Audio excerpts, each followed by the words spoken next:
ঘূর্ণিঝড় পরবর্তী পরিস্থিতির বিষয়ে জানতে এখন যাচ্ছি সাতক্ষীরার আশাশুনি এলাকায়।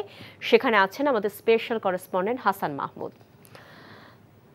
হাসান, সাতক্ষীরায় ঘূর্ণিঝড়ে ক্ষয়ক্ষতি কেমন হয়েছে?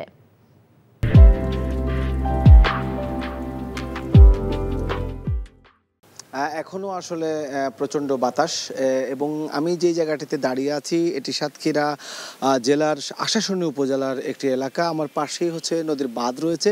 আসলে এই এলাকাটিতে সেদিন রিমালের যে ক্ষত, সেই ক্ষতগুলো আসলে স্পষ্ট হয়ে আছে এখনও। তবে সাতক্ষীরার এই অঞ্চলে যে ক্ষয়ক্ষতিটা অর্থাৎ বাঁধ ভাঙার বিষয়টি ঘটেনি, কিন্তু ঘূর্ণিঝড়ের উপকূলীয় এলাকায় বেশ কিছু কাঁচা ঘর বাড়ি ধসে গেছে। এখানে সাতক্ষীরার মুন্সিগঞ্জ সড়কে একাধিক পয়েন্টে গাছগাছালি ভেঙে পড়ায় এখানে যান চলাচল ব্যাহত হয়েছে।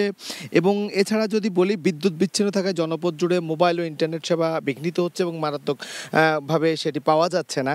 শ্যামনগর, গাবুয়ার, লক্ষ্মীখালী, নেবুবুনিয়া ও বুড়ি গোয়ালিনীর মাদিয়া এবং পূর্ব দুর্গাপাটি এলাকায় যে বাঁধ রয়েছে সে বাঁধটি খুবই ঝুঁকিপূর্ণ অবস্থায় পৌঁছেছে, কিন্তু বাঁধটি ভাঙেনি। এছাড়া বিদ্যুতের খুঁটি গাছ উপড়ে পড়ার পাশাপাশি কৈখালী ইউনিয়নের 30টিরও বেশি কাঁচা ঘর কিন্তু এখানে ক্ষতিগ্রস্ত হয়েছে। এগুলো স্থানীয় সূত্রে আমরা জানতে পেরেছি। এর আগে যে এই এলাকার যে বিশেষ করে যে এখানে আগেই বলেছিলাম, এখানে মূলত এখানকার মানুষ মৎস্য চাষ করে থাকে। সেই মৎস্য চাষ বিশেষ করে চিংড়ির ঘের, সেই চিংড়ির ঘেরগুলো কিন্তু পানি যখন জোয়ারের পানি ঢুকেছে, সেই জোয়ারের পানিতে কিন্তু বেশিরভাগ ঘেরের বাঁধ কিন্তু বিশেষ করে ভেঙে গেছে এবং মাছ অর্থাৎ মৎস্য সম্পদের ব্যাপক ক্ষয়ক্ষতি এখানে হয়েছে।